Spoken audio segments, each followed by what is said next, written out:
வேலூரில் 2 வயது குழந்தை ஆழ்துளை கிணற்றில் தவறி விழுந்திருக்கிறது. அந்த குழந்தை எப்படி விழுந்தது என்பது குறித்து நாம் பார்க்கலாம். கூராம்பாடி கிராமத்தை சேர்ந்த குட்டி என்பவரின் மகன் தமிழ்ச்செல்வன்.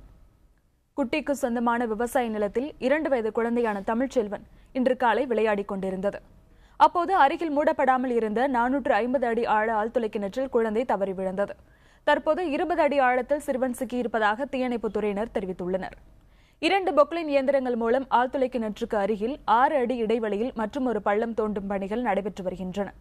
குழாய் மூலம் குழந்தைக்கு தேவையான ஆக்சிஜன் வழங்கப்பட்டு வருகிறது.